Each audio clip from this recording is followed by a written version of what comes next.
जय माँ इंद्राक्षी जय अम्बे। इंद्राक्षी धाम में दर्शकों आप सभी का हम हार्दिक स्वागत करते हैं। आज के दिन जिन जातकों का जन्मदिवस है, मैरिज एनिवर्सरी, उन सभी को हमारी तरफ से बहुत बहुत शुभकामनाएं।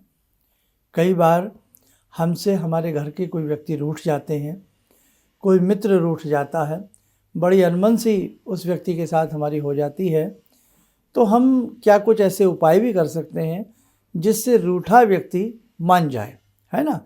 ये अक्सर बहुत लोगों के साथ ऐसा होता है कि बड़ी लंबी दोस्ती थी, बड़ा अच्छा सा प्रेम था, प्यार था, अचानक उस प्रेम में दरार आ जाती है और वो व्यक्ति रूठ जाता है और कई बार उसके रूठने की वजह से आपका मन नहीं लगता।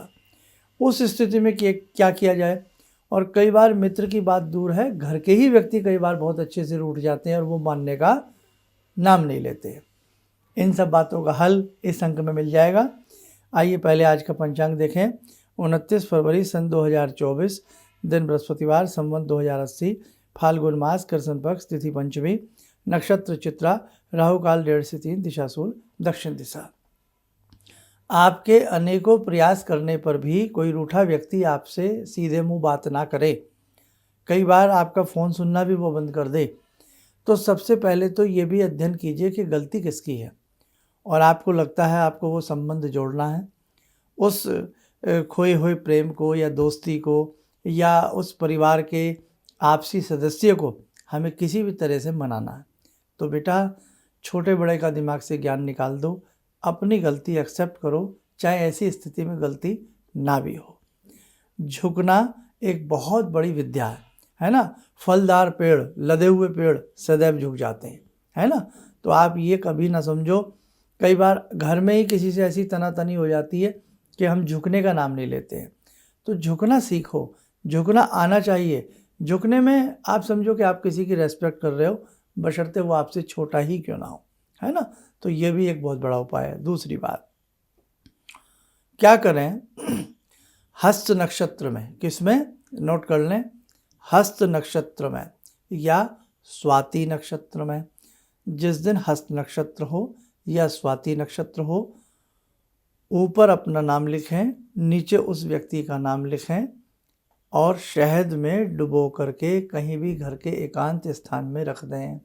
ऊपर से अच्छे से उसकी कॉर्क बंद करके रख दें। जैसे शहद में जब आप वो नाम लिख करके, किसके ऊपर लिखना है, भोजपत्र के ऊपर। भोजपत्र के ऊपर पहले अपना नाम, फिर उस व्यक्ति का नाम लिख करके और शहद में डुबो दिया जाए। छोटी सी पर्ची ले लें और शाही इंक का जो प्रयोग करें वो लाल रंग का करें, क्योंकि खून का रिश्ता हृदय से होता है और लाल रंग जो होता है वो एक तरह से आपसी प्रेम का भी, समझौते का भी रिश्ता होता है। और युद्ध में भी आपने देखा होगा बहुत सारी ऐसी बातें। मंगल उसके सेनापति होते हैं, युद्धपति होते हैं, इसलिए लाल रंग से आपको लिखना है। लिख करके छोटी सी शहद की डिब्बी में उसको डिप कर दें। नक्षत्र मैंने बता दिया, हस्त हो या स्वाति नक्षत्र हो, लिख करके और जब उसे डुबो रहे हों उसमें, तो मन में भावना ये रखें कि जैसे शहद में मिठास है, ऐसी मिठास हमारे दोस्ती में, हमारे घर में, हमारे रिश्तों में आ जाए, है ना। और ये आप रख दें। ये तभी उपाय काम करता है जब कोई व्यक्ति हमारा बहुत खास हो और वो हमसे रूठ जाए।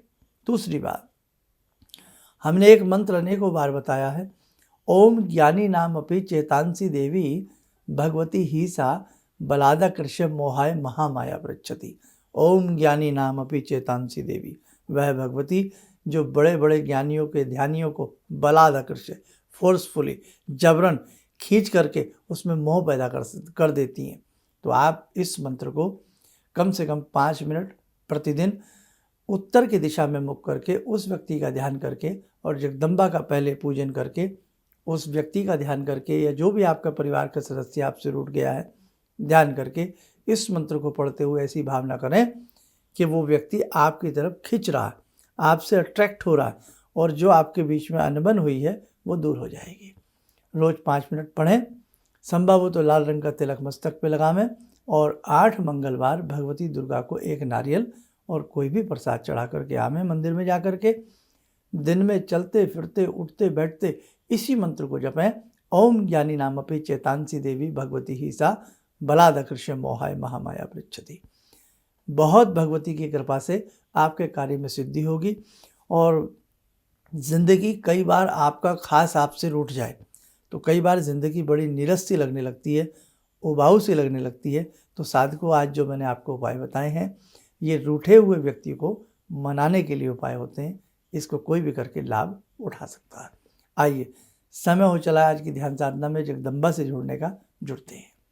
ॐ सिन्दूरारुण विग्रहां त्रिनयनां माणिक्यमूले स्फुरात् स्तारानायकशेखरं स्मितमुखी भापेन वक्षोरुवां पाणिभ्यामलपूर्णरत्नचषकां रत्नोत्परां बिभ्रति सौम्यां रत्नघटस्थरक्तचरणां ध्यायेत्परां अम्बिकां खड्गं चक्रगदेषु चापपरिगान् शूलम्बुशुण्डिं शिरा शङ्खं संदधतीं करे स्त्रीनयनां सर्वाङ्गभूषावृताम् नीलास्मद्युतिमास्य पाददशकां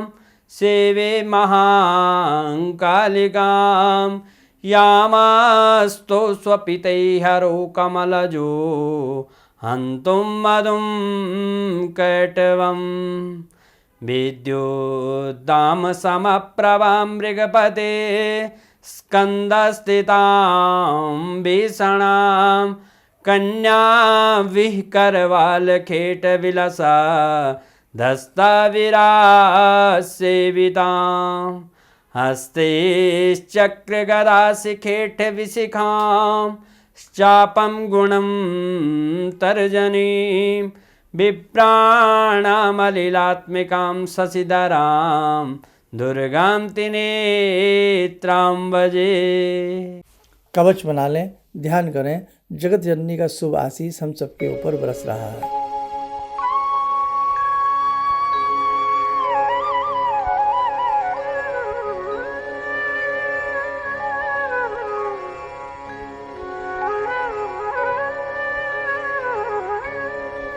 ओम बोलते हुए नेत्र खोलें, सामान्य हो जाए। देखो साधकों, छोटे छोटे उपाय हमारे शास्त्रों में, हमारे ऋषियों ने, मुनियों ने बताए हैं जिससे हम अपने जीवन को सुंदर बना सकते हैं। अब घर में दो भाई हैं, एक रूठ जाए, है ना, हमसे हमारे पिताजी रूठ जाए, हमसे हमारी बहन रूठ जाए, हमसे हमारे मित्र रूठ जाए, पति से पत्नी रूठ जाए, पत्नी से पति रूठ जाए, है ना, तो कितना हम भगवती का अगर कोई गुणगान करता है और रिश्तों में जो खटास आ गई है, दरार आ गई है, उसको भरपाई कर लें तो बहुत ही अच्छा आपको इसका रिजल्ट मिल सकता है। लेकिन मंत्र और भगवती की साधना अंतर्भाव से की जाए, बहुत ध्यान से की जाए, भावना से की जाए तो आपकी कार्य सिद्धि होगी। और रिश्तों में हमेशा मधुरता रखने का प्रयास करना चाहिए। कई बार लगता है कोई व्यक्ति हमारा बहुत खास है और वो हमसे बहस पर उतर आया है, तो उस वक़्त भी हमें शांत हो जाना चाहिए। एक चुप हज़ारों को हरा देता है। तो बहुत छोटी छोटी बातें हैं जिनको यदि जीवन में हम ध्यान रखेंगे तो हम अपने रिश्तों को सुंदर और मधुर बना सकते हैं। आप सब स्वस्थ रहें, सुखी रहें। इन्हीं शुभकामनाओं के साथ हम अपनी वाणी को विराम देते हैं। जय जय अम्बे। जहाँ तक मेरा व्यक्तिगत अनुभव रहा है, मैं फर्श पर पड़ा था, आज गुरुजी की कृपा से अर्श पर हूँ। गुरुजी ने एक मंत्र जब पहली बार मिला था तो मैं ऐसी परिस्थिति में गिरा हुआ था कि मेरे को ये लगता था कि मैं जिधर भी जाऊँ मेरे तरफ एक तरफ कुआं एक तरफ खाई वाली स्थिति मेरे साथ थी। और गुरुजी ने वहाँ उस वक्त तो मेरे को 2 मंत्र दिया कि इसका आप पाठ शुरू करो, और 2 दान की सामग्री बताई थी और उसको मैंने शुरू किया। और उसके बाद से उस वक्त से लेकर आज तक मैं फिर जिस स्थिति में था वो पीछे मुड़कर मैंने नहीं देखा। किसी भी समस्या के समाधान के लिए मिले प्रसिद्ध हस्तरेखा एवं वास्तु विशेषज्ञ प्रोफेसर धर्मेंद्र शर्मा जी से। नोट: शिविर में भाग लेने हेतु एवं व्यक्तिगत रूप से मिलने के लिए कॉल करने का समय सुबह 10 बजे से शाम 6 बजे तक। हमारे विभिन्न ज्ञानवर्धक कार्यक्रम देखने के लिए आप हमें अभी सब्सक्राइब करें बेल आइकन को प्रेस करें ताकि आप देख सकें हमारा कार्यक्रम सबसे पहले। और अधिक जानकारी के लिए फेसबुक पेज को लाइक करना न भूलें।